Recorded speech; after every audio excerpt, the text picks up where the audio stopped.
चलिए सदगुरु जी क्या कह रहे हैं जरा इनकी सुने, क्योंकि हर बात जो कोई कह रहा ना वो उसके कुछ मायने हैं।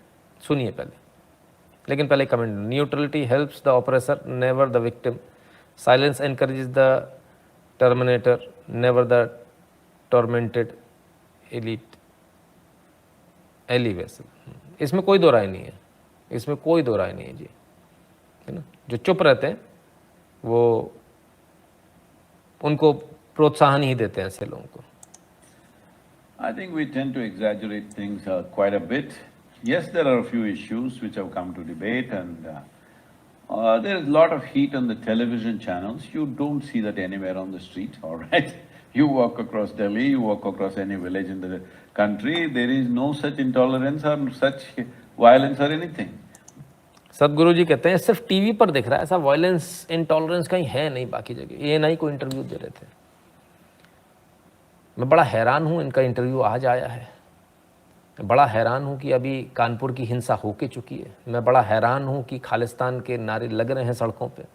मैं बड़ा हैरान हूँ कि हिजाब से लेके तमाम सारे सीए प्रोटेस्ट, इतने सारे दंगे हुए और कहते हैं कि इस प्रकार का इंटॉलरेंस कहीं है नहीं। बड़ी हैरानी की बात है। हमने कोविड के टाइम पर देखा किस प्रकार से थूक थूक कर लोगों ने खाना दिया, फल दिए, सब्जियां दी, पेशाब कर करके। Can you believe that? But anyways आगे सुने। There are some contentious issues where there is some debates going on. I think they are all in the court of law. You should allow the law to go its way. But now, once that get momentum, a few people are very excited and going all over the place. And in case there is an election or something in the area, people use that to do these things. But I feel these things have come down significantly in the last 25 years. Because 25 years ago, when we were in university, there was not a single year when there was no major communal riot in the country. Every year, there used to be somewhere, major. We have not heard of such things in the last 5-6 years at least, or maybe 10 years. We have not heard of such things. Here and there, some flashpoints have happened unfortunately, but large communal violence as we thought is normal for this country to face, you are not hearing that, which is a very, very positive thing. There are people who are looking for trouble all the time. I think the law should contain such people because in all the communities, people want to take care of their lives, they want to educate, they want to find jobs, they want to make a good living. And above all, the women folk in their families want to live well. They don't want their men to be bickering and quarreling, they don't want to be the wives of soldiers anymore. So that is also a big thing. So you think that बहुत सारी बातें कहीं कहते हैं कि अब पहले की जरा दंगे नहीं होते, कहीं होते थोड़े बहुत, अगर कहीं हो जाए कोई इक्का दुक्का इंसिडेंट होता वो उसको जो है अकाउंट में नहीं लेना चाहिए। दूसरे बोलते सब जगह शांति चल रही है, अब कोई लड़ना नहीं चाहता और अब कोई जो है सोल्जर की वाइफ नहीं बनना चाहता। बड़ी हैरानी है मुझे इस कमेंट पर, बड़ी हैरानी है मुझे। आखिर ऐसा सोच भी कोई कैसे सकता है? फौज में है सुनकर मैं समझता हूं हर लड़की का मन प्रफुल्लित हो जाता होगा। और वो मोदी जी को जब घेर लिया गया था हाईवे पर, तब वो जो कमांडोज थे उनके लिए तो क्या क्या नहीं लिखा था लड़कियों ने, वो हमने आपको यहाँ दिखाया था। तो जो देश की रक्षा कर रहा है उसके लिए यदि किसी के मन में ये है कि ऐसा मेरा पति ना हो तो फिर कैसा हो? लल्लू, नौकरी, बाबू, चश्मा लगाने वाला जिसमें दो रैपट देके कोई भी निकल जाए, या फिर वर्दी में खड़ा हुआ एक सैनिक। क्या बात करते हैं, कोई मुकाबला ही नहीं है। बड़ी हैरानी की बात है मुझे इस कमेंट पर। खैर बहरहाल सदगुरु जी हैं, धर्मगुरु हैं, तो उनको ऐसा लगता है कि ऐसा कुछ भी नहीं है जो टीवी डिबेट्स में हो रहा, बाकी ऐसा आमने सामने ऐसा कुछ भी नहीं है। तो अगर ऐसा नहीं तो फिर इतने सारे लोग ज्ञानवापी पर क्यों जाने शुरू हो गए? जहाँ कोई नमाज़ पढ़ने नहीं जाता था वहाँ हज़ारों की भीड़ क्यों जाने लगी? थोड़ा सोचना पड़ेगा। कानपुर में दंगे क्यों हो गए, सोचना पड़ेगा हमको। तमाम सारी जगह, बरेली में दंगे की पूरी प्लानिंग थी, पहले ही फॉइल हो गई, सरकार को खबर लग गई, इंटेलिजेंस के पास खबर आ गई, पूरी दंगों की प्लानिंग फेल कर दी गई, है ना। ज़बरदस्त दंगे होने थे बरेली में साहब, कानपुर से बड़े वाले, अगर आपको नहीं मालूम हो तो बता दूं। लेकिन प्रशासन इतना सजग था कि उसने तुरंत उन दंगों को होने से पहले उसको रोक दिया। ठीक है ना। कल कानपुर दंगे सदगुरु 8 जून, हाँ 8 जून। सर मूसेवाला मर्डर में खालिस्तानी कनेक्शन कैसे, समझ नहीं पाए केशव दुबे जी, इसको हम दोबारा से पूरा कवर करेंगे ना। मैं समझ रहा हूँ काफ़ी लोगों को समझ में नहीं आएगा, हेडिंग देख के निकल गए क्योंकि हम चलिए। और भी सवाल पूछा गया, एक और सवाल पूछा गया, टीवी को लेकर सवाल पूछा गया, बड़ा सही कमेंट इन्होंने किया। See, look at all the movies that you make, the television stuff that you make. If you and me have an argument, the only way is I pick up something and crash it on your head, or bash up your face, or shoot you in the head. Isn't this the way every disagreement is settled in most movies, television serials and everything? So we are setting up that example. This is the way of settling every argument, every disagreement. Well, the whole process of civilization is, even if we fundamentally disagree with the basic aspects of life, we can still sit down and talk it out, debate, and if we cannot, we can move little away. This is civilization. But बहुत ही सही बात बोली कि आपके TV serials में, फिल्मों में आप क्या दिखा रहे हो कि हमारा किसी से अगर कुछ किसी चीज़ पर विवाद है तो हमने उठाया, उसके सिर पर कुछ मार दिया, टेलीविज़न सेट उस पर फोड़ दिया या कुछ और फेंक दिया, मोबाइल फेंक दिया, हम इस तरह की चीज़ें दिखा रहे हैं। तो बच्चे, हम लोग भी इससे प्रभावित होते हैं, हम बड़े भी इससे प्रभावित होते कि नहीं होते? कभी आप सोचिएगा। वाकई में ये बात बिल्कुल सही है और इस बात को हम लगातार कहते आ रहे हैं। इन चीज़ों पर कंट्रोल होना चाहिए, वायलेंस किसी भी प्रकार की नहीं दिखाई जानी चाहिए कि उठाया और गुलदस्ता तोड़ दिया और फलान कर दिया। तो जब आप वायलेंस दिखा रहे हो तो समाज में वायलेंस आती चली जा रही है। तो बात तो बिल्कुल सही है, साइकोलॉजिकली बात एकदम सही है, इस बात से आपको सहमत होना पड़ेगा। ठीक है ना। तो दो बातें सदगुरु जी की, सदगुरु जी ने कहा कि वायलेंस नहीं है, वायलेंस हमने देखा। दूसरा बोला कि इन चीज़ों से वायलेंस सीखने को मिलती है, बिल्कुल ठीक बात है। इनकी बातों को ध्यान रखिएगा, अभी हम आगे इनकी पूरी बातें काम आएंगी। चलिए। रुद्र आर्य जी कहते हैं सदगुरु वामपंथी परिवार से आता है, इनका फैमिली बैकग्राउंड वामपंथी विचारधारा के थे। आता है नहीं सर, आते हैं, है ना। धर्मगुरु हैं, हमारा विचार नहीं मिले वो एक अलग बात है, लेकिन अगर कोई धर्मगुरु है तो हमें सम्मान तो करना पड़ेगा। बड़े तो हैं, क्या अपन उनके बराबर हैं? अगर अपन उनके बराबर हैं तो फिर अपन किसी प्रकार की भाषा का इस्तेमाल करें, कोई बात नहीं, लेकिन जब बराबर नहीं तो कम से कम उनको रिस्पेक्ट उतनी देनी चाहिए। कोई भी धर्मगुरु कैसे भी हो, ठीक है ना, हमको उनको रिस्पेक्ट तो देनी पड़ेगी, ठीक है ना। बाकी फिर बात की बात है। मनीष अग्रवाल जी कहते हैं सदगुरु जी को मैं गुरु मटेरियल तो मानता हूँ, पर he is not correct on all things. अभी कश्मीर में 17 हिंदू मारे गए, बच्चे कुछ भागे जा रहे हैं, कैंसर को कैंसर कहने में क्या हर्ज है? एब्सोल्यूटली राइट मनीष अग्रवाल जी, बिल्कुल सही बात है। ठीक है, ये बात भी सही है कि हर बात तो सबकी सही नहीं हो सकती। जैसे मैंने बताया, मैं खुद भी कोई सर्वज्ञाता नहीं हूँ कि सब कुछ आता होगा, ऐसा नहीं है ना। तो हर बात नहीं सही हो सकती, आपकी बात सही है और सबके ऊपर लागू होता है, खाली इनके ऊपर नहीं, सबके ऊपर लागू हो सकता है ना। बाकी सबका अपना अपना विचार है। इन लोगों को घी हजम नहीं होता, किसको लाओगे? जो कम्युनल वायलेंस बिल लाए हैं उसको। अरे क्या बात है, क्या नाम है भाई? दवाई पयान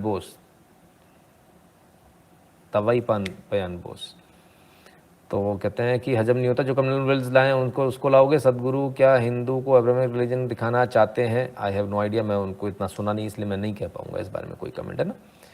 India is now planning to double oil import from Russia, Aditya Mishra ji कह रहे हैं। आ रहा हूँ सर, सारी चीज़ों पे आ रहा हूँ, उधर भी आ रहा हूँ। चलिए। राकेश जी कहते हैं recently DIG visited England and I was talking to him, he said soon 1984 prisoners will release and they are not pro Khalistani, so thing will be better. Oh, अच्छा, तो फिर उनको जेल में क्यों डाला गया? If they are not pro Khalistani, तो ये तो अन्याय हुआ भाई उनके साथ। अगर कोई इस देश से टूटने की, इस देश के टुकड़े करने की बात नहीं कर रहा और उसको आपने देशद्रोह में जेल में डाल दिया, तो ये तो गलत बात है। तो अगर ऐसे लोग हैं तो उनको छूटना चाहिए, और अगर नहीं है तो उनको नहीं छूटना चाहिए, उनको आजीवन कारावासी होना चाहिए। देव्यपयन, अच्छा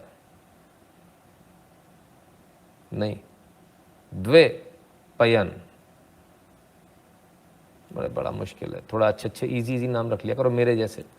सब्जी मंडी में जाके नितिन चिल्लाओ तो आलू प्याज कम पड़ जाते हैं, नितिन ज़्यादा बाहर निकल आते हैं, है ना। VA, बहुत बहुत धन्यवाद आपका। चलिए अब आते हैं उन बातों पर जो इन्होंने कहा कि है या नहीं है। नुपुर शर्मा की विवादित टिप्पणियों से मचा बवाल, सऊदी अरब ने बताया पैगंबर मोहम्मद का अपमान। लो भैया, ये भी कूद गए, सऊदी भी आ गए। फील्डिंग देखो अब कितनी लंबी जमाई गई थी भाई साहब, फील्डिंग देखो कितनी लंबी जमाई गई थी। इतनी गजब की फील्डिंग जमाई गई थी। सऊदी अरब जो आपका खास दोस्त है, मोदी का खास दोस्त, जिसने मंदिर बनवा दिया अपने, जो तमाम सारे रिफॉर्म्स कर रहा है अपने यहाँ इस्लाम को लेकर, जिसने जमात को अपने यहाँ बैन कर रखा और हमारे यहाँ फंडिंग करता है, वो सऊदी अरब भी कूदा है। नहीं, तुम्हारे यहाँ बड़ा अपमान हो गया।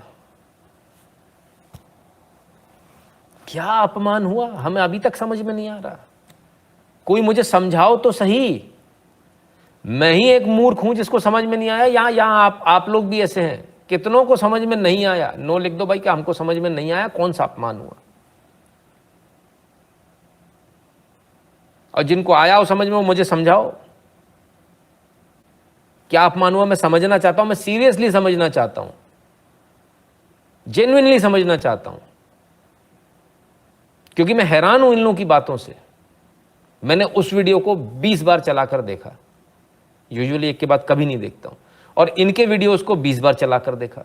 वही तो है, एक तरफ लड़की बोल रही है, एक तरफ कोई मौलाना बोल रहे हैं, बस इतना सा फर्क है। तो लड़की ने बोल दिया तो गलत हो गया, हिंदू अरे काफिर है। सर बात तो वही है ना, है कमाल है। चलिए खैर, सऊदी भी कूदा है, कहते साहब बड़ा गलत हुआ, फलान हुआ ढिकान हुआ। अरे साहब भारत प्रेशर में आया, क्यों आया उसको लेकर तमाम सारी चीज़ें चल रही हैं।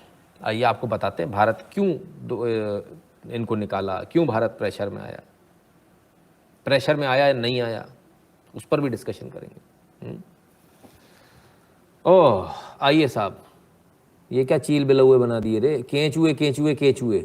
अच्छा साले मोहम्मद, साले मोहम्मद, ये कैसा नाम है साले मोहम्मद, अजीब नाम है। चलो कोई बात नहीं, हमारा तो कोई गुस्से में बोलता है ऐसे, कोई बात नहीं। I have instructed my group company HR not to consider any Hindu for employment in our organization. Will be terminating those who are found to be endorsing blasphemy directly or indirectly. चील बिलौए, केंचुए वेचुए और hashtag. अच्छा hashtag भी उल्टा लगता है इनका, ये भगवान तेरे, कमाल है। हैशटैग पीछे से लग रहा है, आगे होता भाई, पीछे थोड़ी हो जाएगा, कोई बात नहीं। अच्छा इनके उल्टा लिखा जाता है, इधर से उधर नहीं, इधर से उधर लिखा जाता है, सॉरी, तो हैशटैग पीछे आ गया हो टेक्निकली। अतुल जी के sir, most Punjabi news channels are broadcasting Khalistani sentiments like Sikh Sangat TV, Akal TV, prime TV, Canada, most of them are Canada based. आपके जो पंजाब बेस्ड है ना, वो भी यही चला रहे हैं। पूछिए क्यों? क्योंकि पिछली बार पंजाब केसरी का जो एडिटर था ना, उसको गोली मार दी थी उन्होंने आतंकवादी कहने पे। उसके बाद से मिलिटेंट लिखना शुरू हो गए सारे के सारे, किसी को अपनी जान थोड़ी गंवानी है, ठीक है ना। सत्ता शासन इतना मजबूत, इतना कठोर होना चाहिए जो चमड़े का जूता ना पहने, लोहे का जूता पहने, जिसके नीचे सब कुछ कुचल दिया जाए। इसको सत्ता और शासन बोलते हैं। लचीला, लपड़ चपड़, ये अपने को समझ में नहीं आता। खैर, साले मोहम्मद कहते मैंने अपने कंपनी में कह दिया अपने HR को कि हिंदुओं को नौकरी मत दो जो है ब्लास्फेमी कर रहे हैं, बेइज्जती कर रहे हैं। अच्छा, they are condemning but no one is saying what was wrong. Ketan Madan ji, Ketan ji वही तो बात है। तो भैया कौन सी कंपनी इनकी, आइए देखें।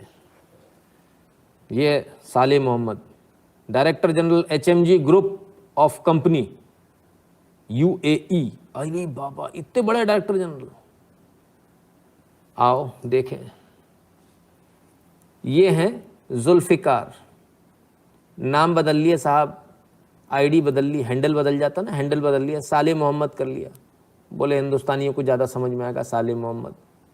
जुल्फ़िकार हैं। अब जुल्फ़िकार कौन है? जुल्फ़िकार साहब पाकिस्तान से आते हैं, रावलपिंडी में सब्जी मंडी के बाहर कटोरा लेके बैठते हैं भीख का। HMG ग्रुप के मालिक हैं। HR को बोल दिया नौकरी पे मत रखना। दोबारा से समझिए, पूरे मैटर को दोबारा से समझिए, ठीक है। ये है साहब इनका ट्वीट, ठीक है। अब ट्वीट जब होता है ना, जब नाम आपने बदला सॉरी, जब नाम आपने बदला, तो जब भी आप नाम बदलते हो ना, तो टाइम मशीन में जाकर, यानी इसकी टेक्नोलॉजी जो है इंटरनेट की, उस टेक्नोलॉजी में जाकर आप उसका पुराना नाम ढूंढ सकते हो। तो पुराना नाम ढूंढा, तो पुराना नाम मिला जुल्फ़िकार। तो जुल्फ़िकार @जुल्फ़िकार सर्च करोगे तो साले मोहम्मद आ गए। अरे साले मोहम्मद, तुम ससुरे, तुम सुधरोगे नहीं। मंडी के बाहर बैठकर बची हुई सब्जियां बीन कर ले जाके अपने घर चलाने वाले भिखारी, भिखारिस्तान, कटोरास्तान हैं। कटोरास्तान से आके HMG ग्रुप का मालिक बता रहा अपने आप को, और वो कुकर की रिंग पहन ली ऊपर, हैं, फोटो लगा दी किसी की भी। अच्छा, वो भी पीछे से लगाई है, हैशटैग भी पीछे, फोटो भी पीछे से लगाते हैं, लव माई बैक टाइप्स। खैर, तो ये इनकी सच्चाई है। साले मोहम्मद अपने आप को UAE का बता रहे थे। ऐसे तमाम सारे ट्विटर हैंडल्स जो हैं, जो अपने आप को UAE का, वहाँ का बता रहे थे, वो वहाँ के थे ही नहीं, वो पाकिस्तानी थे। बताइए। और हर आदमी अपने आप को बता रहा शेख हूँ। सबको शेख बनने का शौक चल रहा है। बड़े गजब के लोग हैं यार। पाकिस्तान का कटोरा लेके भीख मांगने वाला, दे दाता के नाम तुझको अल्लाह रखे, वो भी शेख है, उसकी भी कंपनी चल रही है। कमाल है। It same like last time but we have short memory. हाँ बिल्कुल। खैर, अब HMG ग्रुप है इनका, हमारा मंगता ग्रुप। खैर, कमाल कमाल के लोग कहाँ कहाँ से आते हैं साहब, बड़ा हैरानी होती देखकर। आइए साहब, अब और देखें कि जो ट्वीट्स आए थे वो शुरू कहाँ से हुए थे। ये जो हैशटैग जो है ना, ये केचुए वाला, ये कहाँ से, क्या लिखा है, ये हमें समझ में नहीं आया। हमने इसको बहुत करने की कोशिश भी करी, मतलब वो उसमें कन्वर्ट करके, पर कुछ समझ में नहीं आया। पता नहीं फॉर मोदी, कुछ तो मोदी करके कुछ लिखा हुआ था। आइए साहब देखें, यहाँ से चला पहला ट्वीट, ये हैशटैग यहाँ से चला, सपोर्ट प्रॉफिट M, यानी सपोर्ट प्रॉफिट मोहम्मद। और ये कुछ फिर केचुए कोई सा ये वो है, ठीक है ना। नवीन जिंदल का कमेंट यूं कर दिया, मोदी को यूं कर दिया, हैशटैग चला दिया ये वाला। ये यहाँ से शुरू हुई कहानी। कब शुरू हुई? 3 जून को शुरू हुई थी साहब, 7:23 पर शाम को, ठीक है। इसके बाद दोबारा से ट्वीट किया गया, फिर कुछ लिखा गया, एक और का किसी का ट्वीट लिया गया, फिर मोदी क्रॉस कर दिया गया। अब इसमें जो है ना, डॉक्टर कोई वसाफ़ी है कोई, 7:45 3 जून, यही चीज़ें यहाँ चल रही हैं। 8:12, ठीक है। हिजाब भी आ गया इसमें, ठीक है। मोहम्मद क्रॉस लगा दिया साहब, ये आ गया। ये तमाम सारी चीज़ें चली। इसको चलाने वाला कौन था जानते हैं आप? ये जो लिखा हुआ ना, ये लिखा है international organization for support of prophet of Islam. ये इन लोगों ने चलाया इसको, है ना। और 50-60 इन्होंने ट्वीट किए, 59 ट्वीट किए इन्होंने, अलग अलग तरीके से, अलग अलग हैशटैग चलाकर। पर 3 तारीख को कुछ हो ही नहीं पाया, कुछ नहीं बना, बात ही नहीं बनी। इसके बाद भी करते रहे। और सिर्फ ट्वीट में इतना ही नहीं कि मोदी की फोटो डाली हो, ये देखिए कहाँ कहाँ की जोड़ दिया। जो अपराधी जेल गया उसको पकड़ लिया, अरे साहब बड़ा गलत हो रहा मुसलमानों के साथ भारत में, सपोर्ट प्रॉफिट M है। किसी लोगों ने अपनी वीडियो बना के डाल दिए।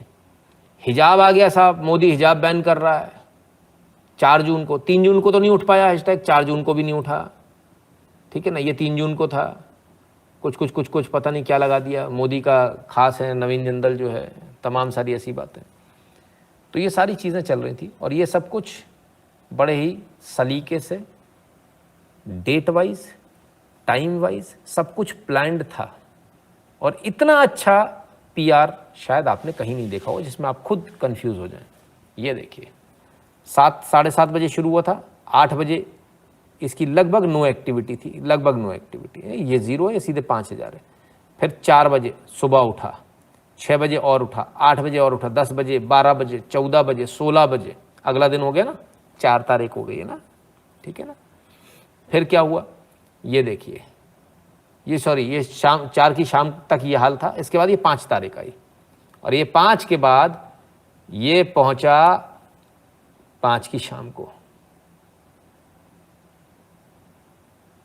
और 6 को, 5 की शाम और 6 को। तो 6 तारीख को जो आपको ट्रेंड करता दिख रहा था, ये इनके ट्वीट काउंट थे, 4.5 लाख के आसपास इसमें ट्वीट हो गए। अब ये अचानक से कैसे हो गए, अभी तो कोई आ ही नहीं रहा था, फिर एकदम से कैसे हुए? एकदम से ऐसे हुए कि जो ब्लू टिक वाले लोग हैं उन्होंने इसमें पार्टिसिपेट करना शुरू किया, वहाँ के लोगों ने, हमारे यहाँ के लोगों ने भी उसको उठाया। ट्वीट करवाना है तो कैसे बताएं, भारत से ट्वीट होने तो कैसे बताएंगे? आइए उसको कोट ट्वीट ले लो, after top trending hashtag in middle eastern countries, hashtag उठा लिया मोहम्मद जुबैर। किस तरह से भारत विरोधी गतिविधि को उठाना है, ये इस तरह से। फिर भारत से ट्वीट होने शुरू हुए, meanwhile people in middle east are trending, ठीक है ना। साउथ एशियन जर्नल इन्होंने भी उठाया, ये कहने को ये वो हैं जर्नल अखबार वाले।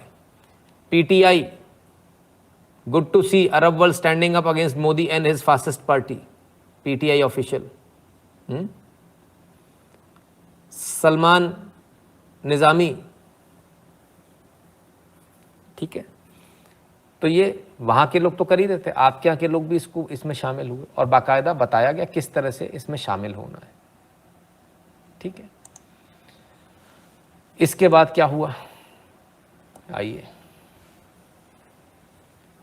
ये वही ऑर्गेनाइजेशन है जिसने फ्रांस के खिलाफ भी इस प्रकार की घटना करी थी। Sheikh Mohammed Al Shakir, boycotting French products has tarnished France reputation, ये वहां पर इन्होंने चलाया था कि फ्रांस के जो है प्रोडक्ट बॉयकॉट कर दो, फलान कर दो, ढिकान कर दो।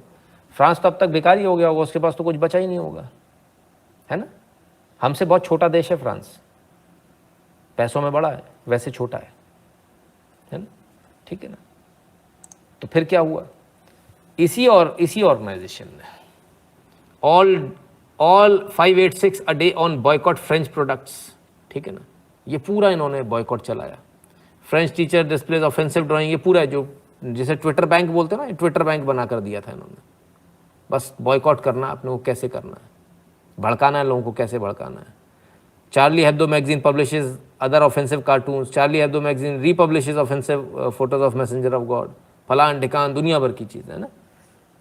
डैनिश न्यूज़पेपर पब्लिशेज ऑफेंसिव, तो दुनिया भर की चीज़ें इन्होंने इससे पहले भी इन्होंने किया। तो ये कोई पहली बार नहीं कि भारत के खिलाफ, ये फ्रांस के खिलाफ भी कर चुके हैं।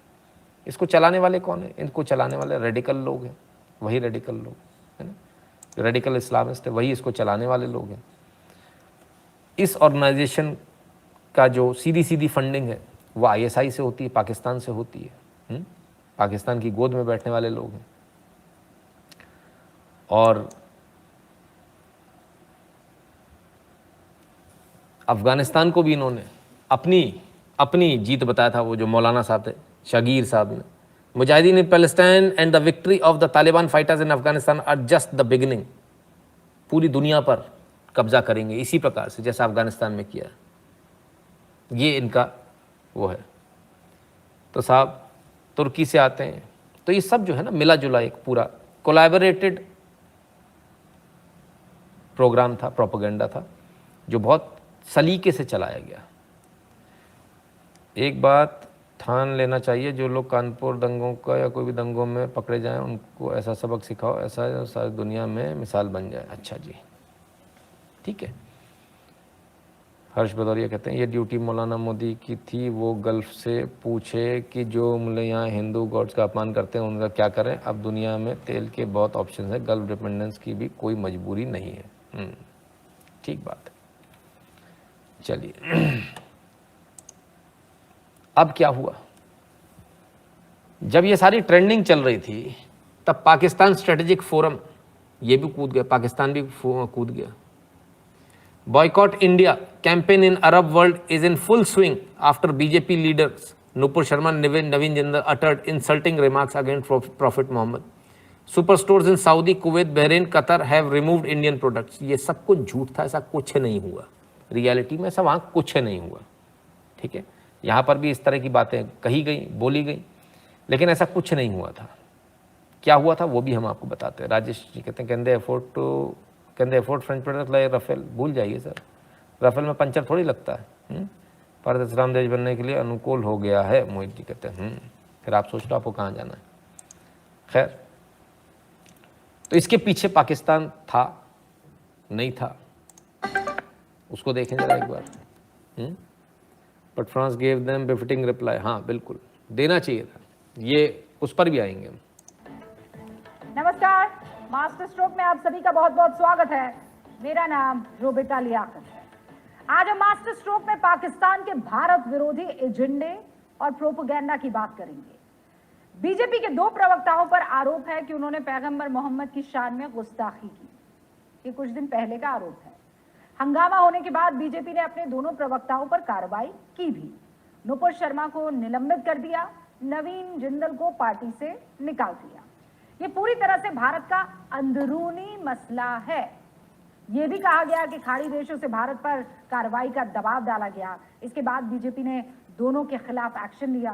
खाड़ी देशों से भारत के अच्छे संबंध है, व्यापार है, कारोबार है, लेकिन पाकिस्तान इस मामले में ऐसे कूद रहा है जैसे कि इस्लाम की रक्षा का सारा ठेका भार पाकिस्तान के कमजोर कंधों पर ही हो, जबकि ऐसा नहीं है। इसके बावजूद पाकिस्तान के हुक्मरान इस केस में भारत के खिलाफ खूब जहर उगल रहे हैं, खूब। चाहे वो पाकिस्तान के मौजूदा प्रधानमंत्री शहबाज शरीफ हो, पूर्व प्रधानमंत्री इमरान खान हो, राष्ट्रपति आरिफ अलवी हो, हर एक बंदा भारत के खिलाफ प्रोपेगेंडा कर रहा है। बीजेपी के प्रवक्ताओं के बयान को आधार बनाकर भारत के खिलाफ जहर उगल रहा है। पाकिस्तान के नेताओं को तो समझ में आता है कि ये नहीं करेंगे तो कैसे चलेगा, उनका घर तो भारत की बुराई करके ही चलता है ना। लेकिन पाकिस्तान की फौज भी इस प्रोपेगेंडा में शामिल है।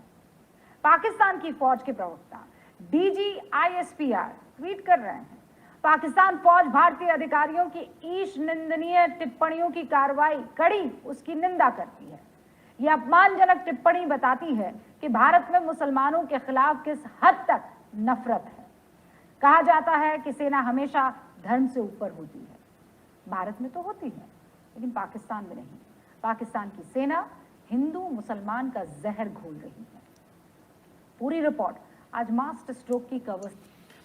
तो साहब पाकिस्तान के गुर्गे खाने को नहीं है, हालत खराब है, 200 रुपये के ऊपर पेट्रोल बिक रहा है। लेकिन उनको क्या करना है, उनको भारत में टांग भिड़ानी। इस पूरे प्रोपेगेंडा के पीछे पाकिस्तान था, IOC के पीछे भी पाकिस्तान था, सबके पीछे पाकिस्तान एक्चुअली ये चाहता है कि भारत के जो संबंध हैं UAE से, तमाम सारे मुस्लिम कंट्रीज से, जो भारत को जो फ़ायदा मिल रहा है वो फ़ायदा ना मिले, भारत के ट्रेड रिलेशंस जो हैं ख़राब हो जाएं। पर ऐसा नहीं हुआ। प्रयास इन्होंने बहुत किए लेकिन हो नहीं पाया, अभी भी लगे हुए हैं। पाकिस्तान को इससे क्या फ़ायदा होगा? पाकिस्तान ये चाहता है कि जो उसकी बर्बादी हो रखी है वो भारत की भी हो जाए। पाकिस्तान को एक और डर है कि यदि वो इसी प्रकार से बर्बादी के कगार पर चलता चला गया तो उसके न जाने कितने टुकड़े हो जाएंगे, वो भी शायद गिन ना पाएगा। पाकिस्तान तो रहेगा ही नहीं ना। फिर एक समस्या पाकिस्तान के साथ ही है, इसलिए पाकिस्तान जो है लगा हुआ है। बेचारे ने बड़ी मेहनत करी, ट्विटर वॉर खेल रहे हैं आजकल, कमाल है ट्विटर वॉर। और बड़ा हास्यास्पद है कि ट्विटर पे ट्रेंड हो रहा है और वहां की सरकार बुलाकर बोल रही है एनवॉय को भी, देखो ऐसा हो रहा है। और उससे भी ज़्यादा हास्यास्पद ये था कि हमारी सरकार, हमारे जो एम्बेसी, उसने लिख कर दिया कि हम कार्रवाई कर रहे हैं, जबकि एक लाइन लिखनी चाहिए थी इसमें, सिर्फ एक लाइन। ये बहुत बड़ी गलती करी है। सिर्फ एक लाइन जानी चाहिए, तो लाइन ये जानी चाहिए थी हमारे देश का इंटरनल मैटर है, प्लीज शट योर माउथ, है ना, ये हम देखेंगे हमें क्या करना है। बट हम तो रिपोर्टिंग करने पहुंच गए इतने छोटे से देश को, क्यों, उस पर भी बात करेंगे। इसलिए क्योंकि आपके जो भारत में रहने वाले लोग हैं, सुनिए उनके ट्वीट कहते हैं, अरब देशों में प्रतिक्रिया ना होती तो बीजेपी शायद ही अपने प्रवक्ताओं के खिलाफ कार्रवाई करने की सोचती। बीजेपी को समझना चाहिए कि भारतीय मुसलमान भारत के हैं, वो किसी मुल्क का मुंह नहीं ताकते। बीजेपी ऐसी गलत संकेत क्यों दे रही है कि भारतीय मुसलमान अरब की ओर देखें। अच्छा, मतलब इनका कहने का मतलब ये है कि भारतीय मुसलमानों को अरब की तरफ देखना चाहिए तभी काम होगा।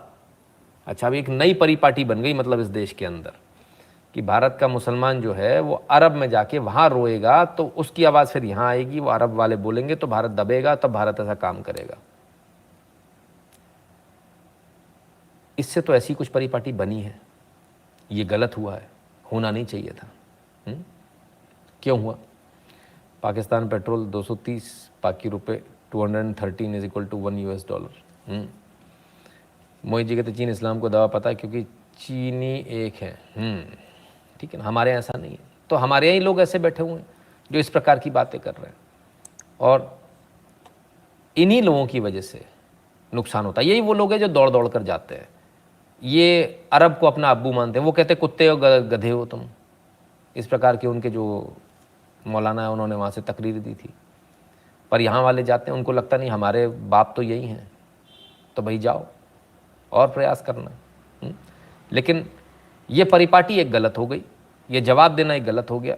एक लाइन का जवाब देना चाहिए जैसा पाकिस्तान को दिया गया। क्या पाकिस्तान को क्या जवाब दिया भारत ने? पाकिस्तान को जवाब दिया your letter has been received and it has been filed.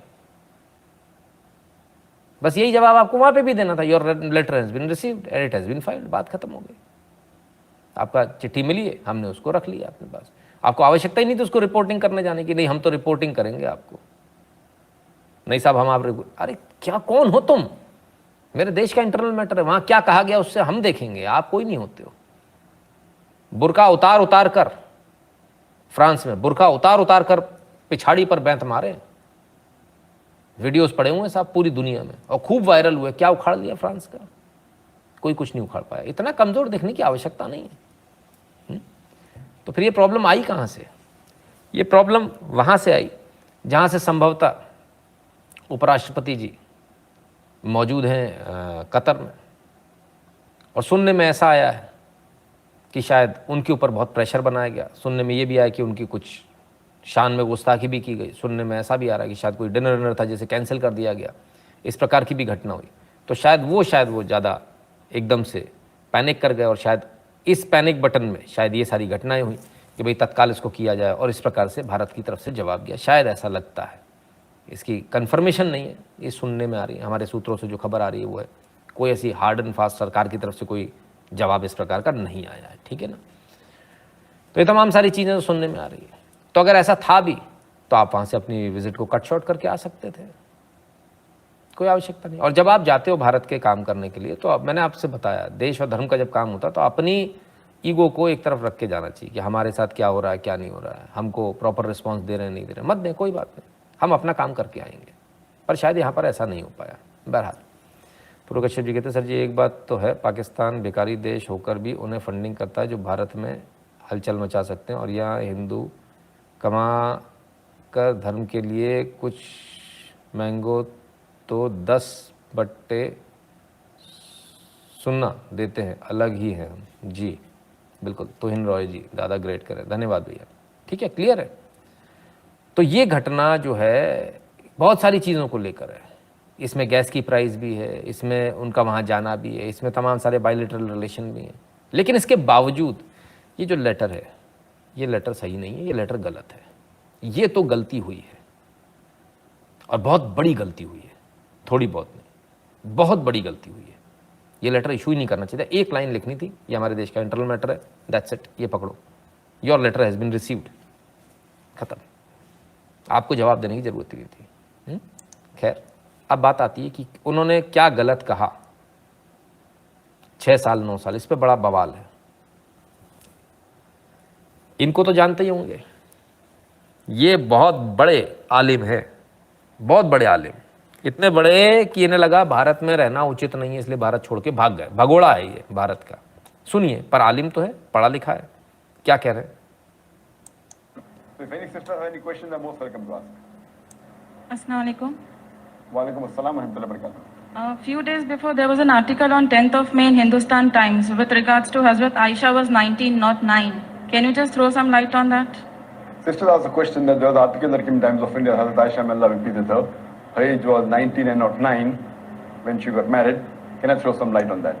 If you read the hadith in Bukhari which says, Hazrat Aisha, may Allah be pleased with her, she was married to the Prophet at the age of 6 and the marriage was consummated, Hazrat Aisha, may Allah be pleased with her, she was married to the Prophet at the age of 6, which says, Hazrat Aisha, may Allah be pleased with her, she was married to the Prophet at the age of 6 and the 6 साल की उम्र में शादी हुई थी, ऐसा ये कह रहे हैं, है ना। तो भाई इस आदमी ने गलत बोला, इसका मतलब करो कंकंग की गुगा, चिल्लाओ, बुलाओ भाई उसको, कुवैत को, कतर को, सऊदी को बुलाओ बुलाओ बुलाओ बुलाओ। चलिए पहले आगे देख लें, फिर आगे बात करेंगे। The marriage was consummated at the age of 9. Now there are many consummated at the age of 9. She was married to the Prophet at the age of 6 and the marriage was consummated at the age of 9. Hazrat Aisha, may Allah be pleased with her, she was married to the Prophet at the age of 6 and the marriage was consummated at the age of 9. ठीक है साहब, यही तो कहा, कुछ और तो नहीं कहा। अब इस पर बवाल है क्योंकि नूपुर शर्मा ने ये वाली बात बोल दी। तो हमारा तो ये कहना, भारत सरकार को जितने डिजिटल होर्डिंग्स हैं, जितने डिजिटल जो प्लेटफॉर्म्स हैं, सबको पैसा खर्च करके खरीदना चाहिए इन दोनों, तीनों, चारों देशों में, और हर सड़क पर इनके इस बयान को चलाना चाहिए। हर सड़क पर पैसा खर्च करके इंटरनेट भर दो जी उनका, कि कुवैत से, सऊदी से कोई भी आदमी खोले, यूट्यूब पे सबसे पहले इनका बयान आना चाहिए।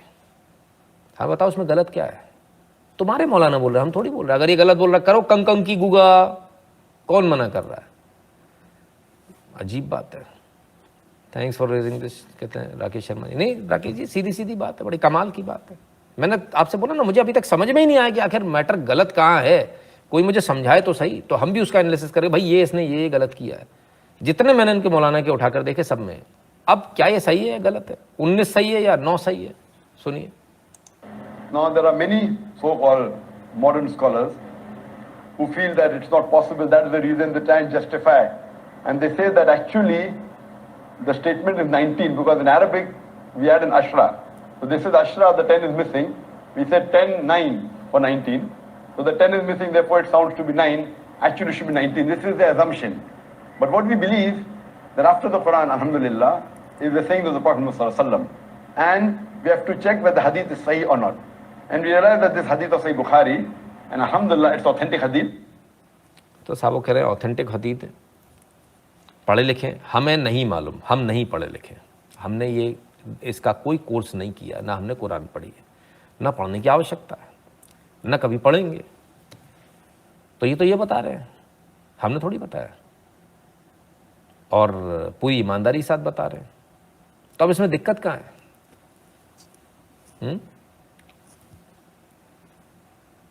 हर्ष चेड़ा जी कहते सर जी, नूपुर जी ने पीस भी अपॉन हिम नहीं बोला। अच्छी, इससे क्या होता है? ये चक्कर है क्या? ऐसा है? नहीं ऐसा नहीं है। तो साहब ये वीडियो तो सब जगह, और इसको सब जगह चलाना चाहिए, पूरी दुनिया में चलाना चाहिए इस वीडियो को,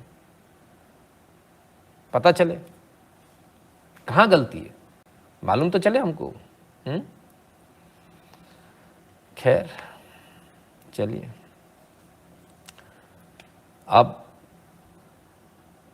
एक चीज़, जब ये सारा कुछ हुआ तब जो है विरोधी पार्टियों, विपक्षी पार्टियों को मौका मिला, और विरोधी पार्टियां जो है चार्ज कर गई बिल्कुल बुरी तरह से बीजेपी के ऊपर।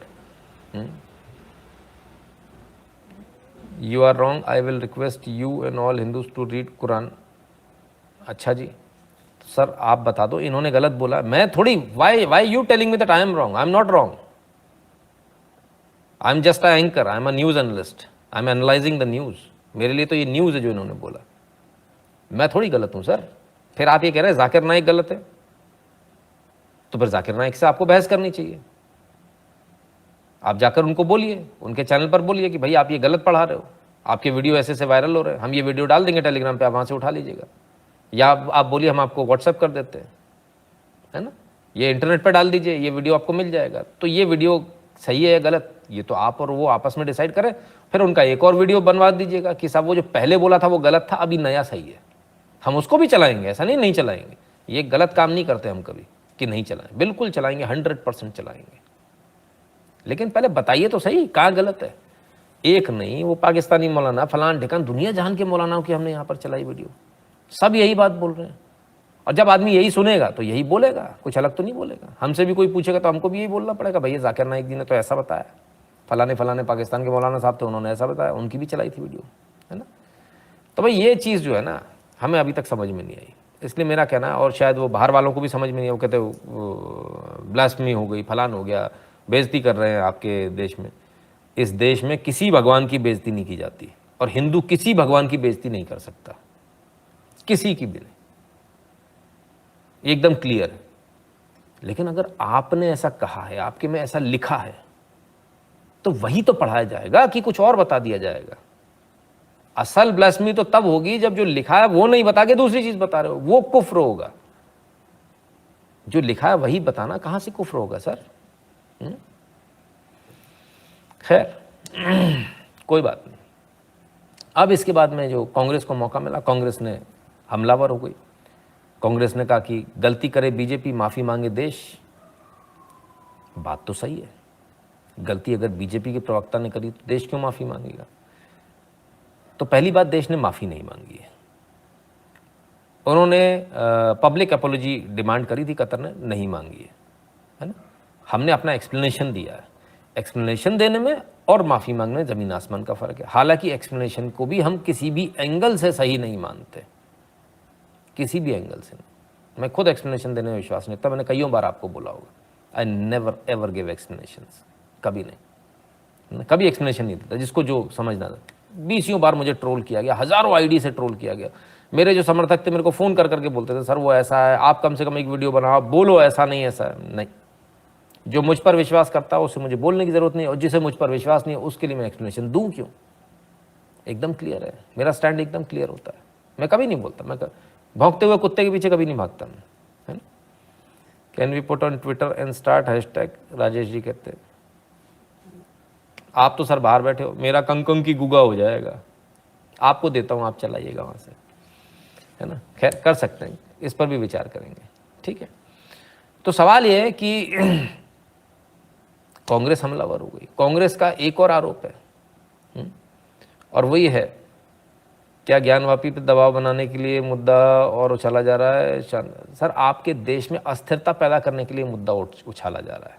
आपके देश में दंगे हो जाए बस किसी भी तरह से, कि देखो हमारे साथ तो बाहर वाले हैं, वो देखो अरब वाले चाचा हमारे साथ बैठे हैं, जो हमें जब अरब में जाते हैं ये तो इनसे झाड़ू पोछा कराते हैं, इनका पासपोर्ट वीज़ा सब रख लेते हैं। ये औकात है कि वो इन पर भरोसा भी नहीं करते।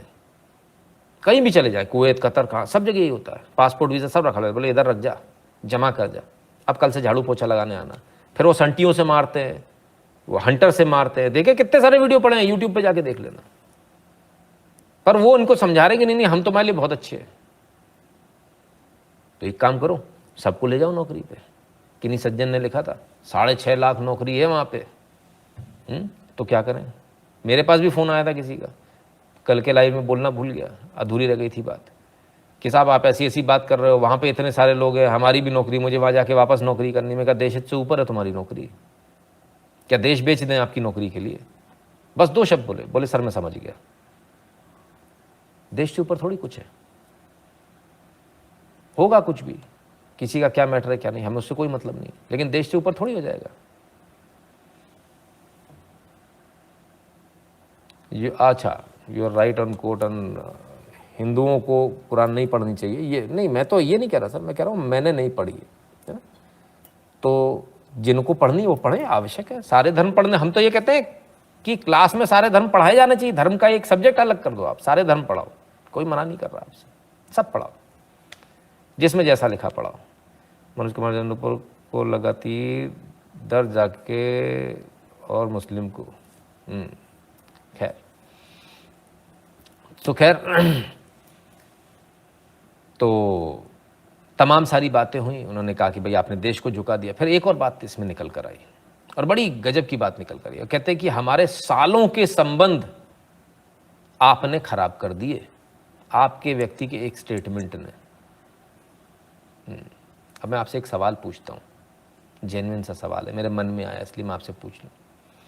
मान लीजिए आपके मेरे संबंध हैं, और मान लीजिए कि आपके यहाँ से, आपके ऑफिस से कोई आदमी आए, या आपका कोई मुलाजिम आ जाए, या आपका कोई नौकर आ जाए, या आपका कोई मैनेजर आ जाए और वो मुझसे बदसलूकी कर जाए, मुझसे कुछ उल्टा सीधा बोल जाए, तो इससे आपके मेरे संबंध खराब हो जाएंगे क्या? नहीं होंगे। मैं क्या बोलूँगा, अरे भैया यार तुम्हारे यहाँ से किसको भेजा था, बड़ा मूर्ख टाइप का आदमी, उसको बात करने की तमीज़ नहीं, वो उसको नौकरी से निकाल देगा, निकालना होगा, नहीं निकालेगा, उसके काम का होगा तो रखा रहेगा। ऐसा बहुत बार होता है ना? तो संबंध तो खराब होते नहीं है। अब इसको मान लेते हैं कि संबंध खराब हो गए, हमारे पूरे देश से संबंध खराब हो गए, तो फिर एक बात समझ लीजिए कि एक स्टेटमेंट से जो संबंध खराब हो जाते हैं फिर वो संबंध नहीं है। क्या कहते हैं संबंध कॉन्क्रीट होने चाहिए, ठोस होने चाहिए। फिर वो संबंध ठोस नहीं है, फिर वो रेत के एक टीले पे, रेत की थोड़ी सी रेत का एक ढेर बना दिया, उस पर रखे हुए संबंध हैं जो धीरे से खिसक जाते हैं। तो कंक्रीट, इसका मतलब आप 70 सालों में बना ही नहीं पाए, आप कैसे कंक्रीट बना ही नहीं पाए संबंध की, कोई हमसे इधर उधर न जाए, ऐसा बुरा हाल है। तो ये इसको तो नहीं माना जा सकता, है ना? तो बहुत सारे लोगों ने आज बोला, इस चीज़ को बोला। जुनेद अजीम मट्टू कहते it took years of painstaking diplomacy, meticulous policy making and nuanced leadership for us to build stronger bridges with the Middle East. One woman hypnotized into virtual world circus on a 2-bit shrill TV panel. Discussions destroyed it all within seconds. So tragic. अरे भाई साहब, अगर इतना ज़्यादा आपके संबंध थे तो फिर तो ये होता ही नहीं, है ना?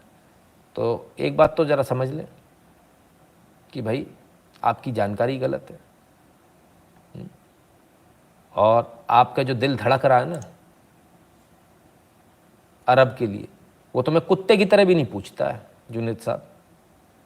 चले जाना, चड्डी उतरवा के चेक करता और एयरपोर्ट पे चड्डी उतरवा के, हाँ ठीक है, थोड़ा समझ लो। तो यदि आपके ऐसे संबंध थे तो इसका मतलब आपके रिलेशन कभी थे ही नहीं, कोई मजबूती आपके रिलेशन में थी ही नहीं, और ये बड़े शर्म की बात है कि आप इतने सालों में आप रिलेशन नहीं बना पाए। खैर चलिए आगे चलते हैं। अब इसके बाद ओआईसी कूद गया। आज ओआईसी ने भी बोला बड़ा गलत हो रहा है साहब भारत में, और ऐसा वैसा फलान ढिकान, नहीं होना चाहिए।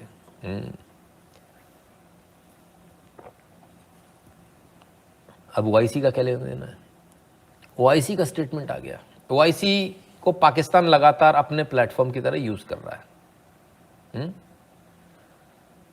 और जब लगातार यूज कर रहा है तो फिर एजेंडा चला रहा है वहां से।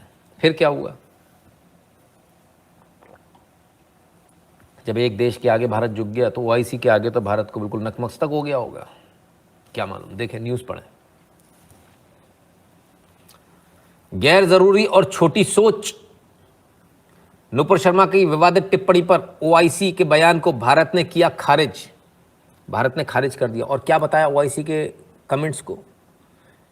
इंडियन एक्सटर्नल अफेयर्स मिनिस्ट्री ने OIC comments, DGP Nupur Sharma ने एक टीवी डिबेट के दौरान कथित तौर पर पैगंबर मोहम्मद पर विवादित बयान दिया था। तो इस बयान को, ओआईसी के इस बयान को छोटी सोच बता दिया। गैर जरूरी कमेंट, ओआईसी का गैर जरूरी कमेंट है, इट इज नॉट रिक्वायर्ड, और छोटी सोच है। भाई साहब ये कल भी कर सकते थे, जो आज किया, जो आपने आज एक स्टांस बदल लिया, इसको कल भी किया जा सकता था। कल वाली गलती इररिपेयरेबल लॉस है ना? तो इसको आप कल भी कर सकते थे। बहरहाल आज भारत वापस, जैसे कहते हैं ना, रिफ्लेक्स मोड में आ गया, वापस से अपने ओरिजिनल मोड में आ गया और एकदम स्पष्ट रूप से कह दिया ऐसी की तैसी तुम्हारी साइड में हटो, हवा आने दो, बकबक ना करो। तो ओआईसी के मुंह पर एक तमाचा पड़ा। सोचिए, कल 2 देशों को हम जवाब दे रहे थे, और आज वो जो पूरा झुंड है ना, जो मुंह पर करके चिल्लाता है, उस पूरे झुंड को shut up and get lost with respect कहकर भगा दिया। तो ये हमको करना चाहिए था। ठीक ना? बाकी कल नींद में थे, नेवर नो सर क्या मैटर था, है ना? हमने जो शंका जाहिर करी। सर अभी तो ये ख़त्म भी नहीं हुआ, अभी तो भारत ने shut up and get lost with respect थोड़ा सा ही बोला है और कूद गए साहब। अभी अभी की खबर है, Libya joins the list of nations condemning BJP spokesperson Nupur Sharma's prophet Mohammad remarks. ले भैया ये भी आ गए लीबिया। अबे खाने को नहीं, रोज सड़कों पे लोग मर रहे, तुम यहां ज्ञान देने आए हो। बहुत अच्छा किया अमेरिका ने जो इन लोगों के बीच में लड़ाई कराई, युद्ध कराया, नहीं तो ये सब मिलकर ऐसी तैसी करते। आज जो पेट्रोल आप देख रहे हो ना, हो सकता है इसके आपको 1000 रुपये देने पड़ते अगर ये लोग रहते तो, क्योंकि जिसको मरवाया लीबिया में, जिसको हमको उस समय गलत लग रहा था, वो शायद सही किया, गद्दाफी।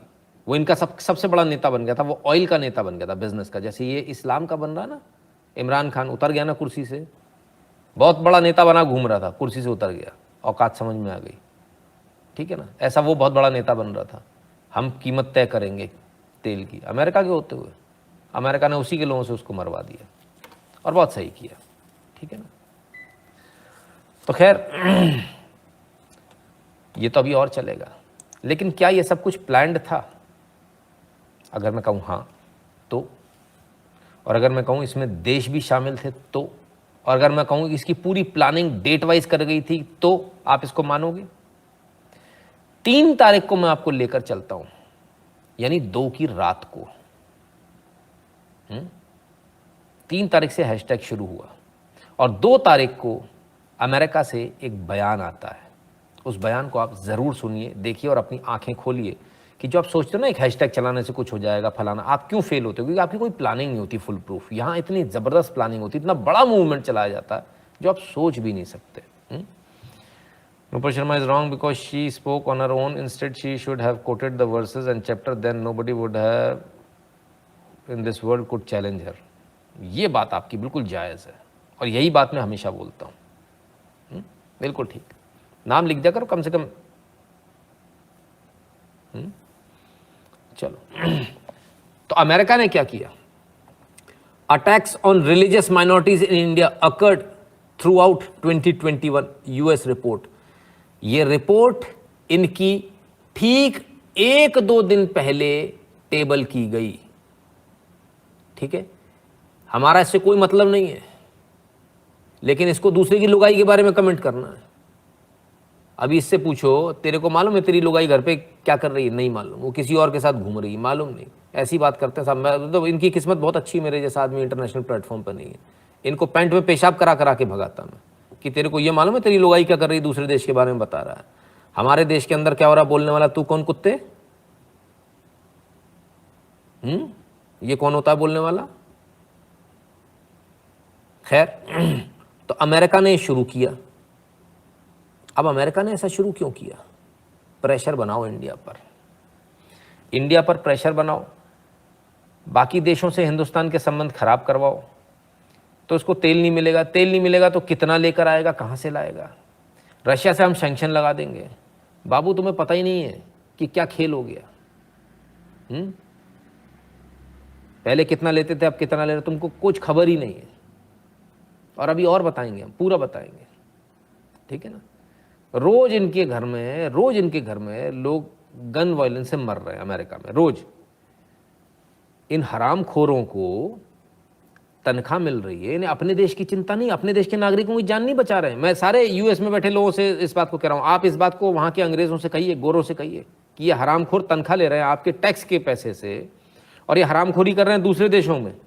तेरी लुगाई तो काली है, उसने घूंघट ठीक से नहीं किया, मेरे को इसका चाल चलन ठीक नहीं लग रहा। और तेरी कहाँ घूम रही पता है? वो रोज 4 के साथ घूम रही, उसके बारे में नहीं मालूम। तो ये अमेरिका की हालत है, अपना नहीं संभल रहा। रोज बेचारे नागरिक जिनका कोई दोष नहीं है रोज मारे जा रहे हैं, गोलियों से छलनी हो रहे हैं, ब्रूटल मैसेकर्स हो रहे हैं साहब। उस पर इसका ध्यान नहीं है। इसका ध्यान कहाँ है? भारत में हो रहे हैं। कमाल रे अमेरिका, कमाल है। सजी 1947 में बंटवारे के साथ धर्म के आधार पर हिंदू मुस्लिम बंटवारा हुआ था, तब सिक्की को भी उनके धर्म के आधार पर खालिस्तान गांधी ने किया, तब अब भुगतो परिणाम। जुगल किशोर जी आप गलत कह रहे हैं, आप है ना ठीक है ना। वो उस समय मांग उठी थी, नहीं दिया गया था, ठीक है। खैर, तो साहब आइए आगे देखें। तो ये रिपोर्ट का जस्ट पहले आना कि भारत में मुसलमानों के ऊपर अत्याचार हो रहे हैं, अटैक हो रहे हैं, हमले हो रहे हैं, और 3 तारीख को हमारे यहाँ छपी थी, 1-2 दिन पहले आई थी, और ठीक उसके बाद ये हैशटैग चलना, ये सब कुछ होना। ये कमेंट बड़े आराम से निकल जाता है, ऐसा नहीं कि ये कमेंट कोई बड़ा भारी कमेंट है। देखिए, इनके साथ एक बहुत बड़ी जो कम्युनिस्ट लॉबी जो चलती है ना, ये बहुत तरीके से चलती है। किसी भी चीज़ को विवादास्पद बना देंगे। आप बैठे हो ना, तो आप बैठे क्यों, इसको विवादास्पद बना देंगे। अरे यार, आप तो टेढ़े बैठे हो, है ना, इसी बात पे विवाद कर देंगे, और इतना कर देंगे, इतना ऊपर ले जाएंगे कि बवाल ऐसा क्रिएट करेंगे बहुत कुछ हो गया हो। तो असलियत में ये पूरा प्लान था, चारों तरफ से प्लान था। अमेरिका ने इसकी शुरुआत करी, और अमेरिका इसमें बहुत एक्टिवली पार्टिसिपेट कर रहा है, पीछे से, पर्दे के पीछे से, ठीक है ना। अमेरिका को ये चाहिए कि आपके इन लोगों से रिलेशन ख़राब हो जाए, फिर आप मेरे से तेल लो। अच्छा, जिनको नहीं मालूम है, जरा मैं उनको एक चीज़ बता दूं, ये जितने भी आप तेल कुएँ देखते हो ना, ये सब अमेरिकन टेक्नोलॉजी पे चलते हैं। और अमेरिका ने जब ये तेल कुएँ खोदे तो उसने एग्रीमेंट किया बाकायदा, क्या, ये तेल कुओं में आजीवन उसकी हिस्सेदारी रहेगी। तो उसमें अमेरिका की हिस्सेदारी है। आप ये मत सोचना कि ये सारे देश जो है इनके यहाँ से निकल रहा है, नहीं, उसमें 60% की हिस्सेदारी अमेरिका की है। उसने टेक्नोलॉजी अभी तक किसी को नहीं दी है। तो तेल कुएँ खोदेगा, 60% अपने पास रखेगा, 40 इनको देगा। तो जितना इन्होंने नहीं कमाया, उससे ज़्यादा अमेरिका ने कमा लिया। ये इतना कमा के बोर आ रहे हैं। अमेरिका ने $50 ट्रिलियन की इकोनॉमी बना ली। कैसे? दूसरे के घर से पेट्रोल निकाल के। सोचो आप, खुदाई करके निकालने, इनके पास कुछ था नहीं, जाहिल थे, बोले तेरे को 40% देंगे। तो ये अमेरिका है, ठीक है। अब अमेरिका को ये चाहिए कि तेल महंगा हो जाए, उसको फ़ायदा हो, लेकिन अफसोस अब हमको कुछ सोचना पड़ेगा। और हमको क्या सोचना है? हमको सबसे पहली बात ये सोचनी है कि हम कतर से गैस लेते हैं, तेल तो नहीं लेते, गैस लेते हैं, बहुत बड़ा अमाउंट लेते हैं गैस का। सबसे पहली बात तो हमको तेल पे भी अपनी डिपेंडेंसी ख़त्म करनी चाहिए। हमको इलेक्ट्रिक व्हीकल्स पे आना चाहिए, साइकिल चलानी चाहिए, या फिर इलेक्ट्रिक व्हीकल पे आ जाए अगर साइकिल नहीं चला पा रहे तो। ये हमको प्रयास करना चाहिए। और छोटे से छोटा नहीं कि इलेक्ट्रिक व्हीकल में कार, अगर हमारा काम बाइक से बन रहा है तो इलेक्ट्रिक बाइक लेंगे हम। और हम इंतज़ार करेंगे हाइड्रोजन फ्यूल सेल टेक्नोलॉजी आने का, जो पूरी भारतीय है। हमारा टोटल पूरा देश जो टोटल खर्चा करता है ना, उसमें 40% हम पेट्रोल में आग लगा के फूंक देते हैं, पेट्रोल में फूंक देते हैं, 40% फूंकते हैं, ठीक है। सोचिए आप कितना बड़ा अमाउंट हम फूंकते हैं। तो थोड़ा सा हमको इंतज़ार करना चाहिए। और भारत को जो तेल से जो दबाने का प्रयास हो रहा है, इसको हमको ख़त्म करना चाहिए, ठीक है। अब इतनी चीज़ तो आपने देख ली कि ये पूरा किस तरह से ट्विटर हैंडल्स नाम बदल के पाकिस्तान से चले, पाकिस्तान के लोगों ने ट्वीट किए, तमाम सारा किया। अमेरिका किस तरह से इसमें एक रिपोर्ट लेकर आता है, पहले एक बेस बनाते हुए चलते सारी चीज़ों का। इसकी खबर किसी को लग गई थी क्या? चलो देखते हैं आप क्या कर रहे हैं मोहन भागवत, जरा देखें। ज्ञानवापी का मुद्दा चल रहा है। इतिहास तो है जिसे हम बदल नहीं सकते, लेकिन इसने आज के हिंदुओं ने बनाया नहीं, और ना ही आज के मुसलमानों ने। ये उस समय घटा, हमलावरों के जरिए इस्लाम बाहर से आया था। उन हमलों में भारत की आज़ादी चाहने वालों का मनोबल गिराने के लिए देवस्थानों को तोड़ा गया। कुछ जगहों पर प्रति हमारी अलग भक्ति थी, हमने उसके बारे में बात की, लेकिन हमने रोज़ाना एक नया मुद्दा नहीं लाना चाहिए। हमें विवाद क्यों बढ़ाना? ज्ञानवापी के प्रति हमारी भक्ति है, उसके अनुसार करना ठीक है, ठीक है। तो ये बयान पे लेके बड़ा बवाल कटा, इस बयान को लेके बड़ा बवाल कटा। अमेरिका क्या चाह रहा है? आपके माइनॉरिटीज़ पे अत्याचार हो रहे हैं, माइनॉरिटीज़ को भड़काओ, आग लगाओ देश के अंदर। कतर, कुवैत, ये सारे लोग क्या चाह रहे हैं? इनमें से कोई भी आदमी इस देश के मुसलमानों का भला चाह रहा है? अगर चाह रहा होता तो वो अपना हवाई जहाज भेज देता, तुम्हारे ऊपर अत्याचार हो रहा है, तू मेरे पास आ जा। अलबत्ता इसका उल्टा होता है, हिंदुओं को ज़्यादा रखते हैं, हिंदुस्तान के मुसलमानों को कम नौकरी पे रखते हैं। ये सच्चाई है। जितने लोग बाहर के, वो तस्दीक मत करना, फिर ये तुमको पकड़ेंगे, मत करना कमेंट, है ना। वो इस बात को बड़े आराम से बता देंगे आपको, ठीक है। हिंदुओं पे ज़्यादा विश्वास होता है। भारत के हिंदुओं पर खाड़ी देशों में मुसलमानों के मुकाबले ज़्यादा भरोसा किया जाता है, ठीक है, क्लियर। तो मित्रों, हमारा आज का वीडियो आपको कैसा लगा, हमारा आज का लाइव आपको कैसा लगा, कमेंट सेक्शन में जरूर बताइएगा। और 8770720196 पर गूगल पे, पेटीएम, फोन पे के माध्यम से सपोर्ट करना, कंट्रीब्यूट करना, अपनी फीस भरना बिल्कुल मत भूलिएगा। भीम यूपीआई एड्रेस है n.shukla@UPI। जो लोग भारत के बाहर हैं वह patreon.com/नितिन शुक्ला पर और paypal.me/नितिन शुक्ला GWL पर कंट्रीब्यूट कर दें।